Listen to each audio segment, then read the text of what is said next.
In the house is Ed Penny. Ed is the Director of Public Policy for the Southern Region of Ducks Unlimited. Alex Littlejohn back with us, State Director of the Nature Conservancy of Mississippi. I mentioned a little bit earlier this morning, guys, it's kind of like you have your family coming into town for Thanksgiving, and then it's 4, 5, or 6 days after Thanksgiving, and you're just ready for them to go home. You love them to death, but you're ready for them to go home.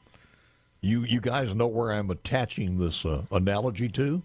I don't know if you're talking about me or Ed. I mean, you're the one not in the studio, but I will say. No, I'm talking about the legislature. I mean, we're ready for sine die. You know, if it requires getting those damn tomato slips in there, let's get that done. But no, they're hanging around and you look. A lot of people don't appreciate the hard work that these legislators put in down here. I mean, you come down here, you're away from your family. And look, I grew up in North Mississippi. I was unaware of how this process worked in Jackson every year. But these folks are away from their family for the most part for 3 months. They're getting 1,002 things thrown at their, on their plate every day, and there's all these ins and outs down at the Capitol, and it's you gotta tip your hat to them just that they're willing to come down here and do this and represent and try to do good for the state of Mississippi, and I think a lot of people should appreciate that level of investment from their elected officials. You know when this really comes to mind, if people watch now, and you can watch on YouTube, and we've got better video than we've ever had. If you watch someone up there explaining the bill, it's 15 pages long. There's so much legalese in there. They are being battered on some of the questions. And at some point you think, you've got to have people who know what the hell they're doing, because this is going to be a law if it goes all the way through. So it's critically important. And at some point you think, is it worth it? But again, I agree with you wholeheartedly. And one more thing on this one. The good news about the extending some more days here is we're doing it because not of a deficit in trying to find money, but how do we spend money? So in that context, it's not as bad.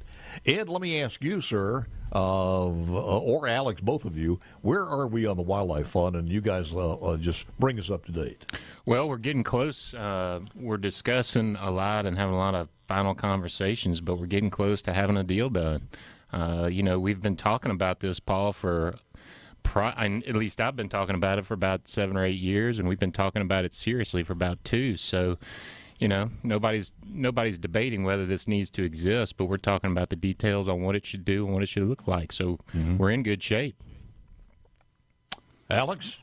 Yeah, I was telling Ed coming in, I got a picture from my dad this morning, and yesterday morning, and it was him and a friend, and they'd killed a turkey on the home place up in Oxford, and we didn't have that was supposed to be my turkey. I know, it was literally supposed to be Ed and his son's turkey. So if Ed's son's listening, it's Daddy's fault. But I was telling him, growing up, we didn't have turkeys in North Mississippi, and thanks to the conservation efforts and the efforts of folks down at the Wildlife, Fishery, and Parks, and those biologists, I hate to say that we're eat up with turkeys in North Mississippi, but the population is not as it was when I was growing up. There's a tremendous amount of opportunities up in North Mississippi now and across the state due to efforts like that for turkeys and for many other species. Yeah. But it's those kind of results that we hope we see from the Outdoors Stewardship Trust Fund and those kind of investments that will lend itself to stories like this in the next 10 to 15 years that we're talking about. Thank God we did that at that time, but therein lies a great example. Just one, I'm a little upset that I wasn't up there with my dad, and it wasn't Ed and his son out there turkey hunting. But that's the type results and type stories I hope we're talking about in the next 10 or 15 years. You talk about North Mississippi, and I also being from there in the Delta area. We didn't have, because there were breaks. We didn't have the forest land, of course, because of all the farming. Sure. But it was different the way we grew up. I'll never forget that I was out hunting, doing some rabbit hunting off near the land, and I jumped a quail. The beagle, the beagle jumped a quail, and it was the first time I had ever seen a quail. So I grabbed the quail, got it, went back home, said, "Forget about it. I want to look at this thing and just marvel at it." So it was a different area to hunt. So What's the deadline schedule on this one now? Could we go all the way to the extended session? I think the deadline for a deal is whenever it gets done, and you know, there's so many discussions, and I keep saying this, but you know, details are in the bill. They've been in the bill since the beginning, and we're getting very close, and we're not going to quit. I know our champions and the folks in the legislature are not going to quit until they get this done, because they want to see it too.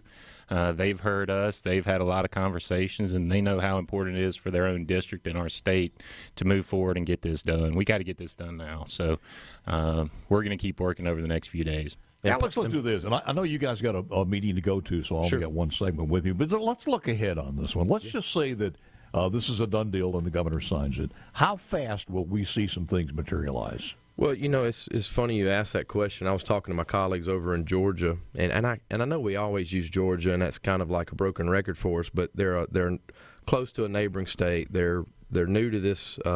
They're new having a trust fund as well, passed back in 18, implemented in 19, and I think you would see the same result here that we saw in Georgia. They'll get something. They got something passed in 18. They got something up and running in 19 in terms of they got projects processed.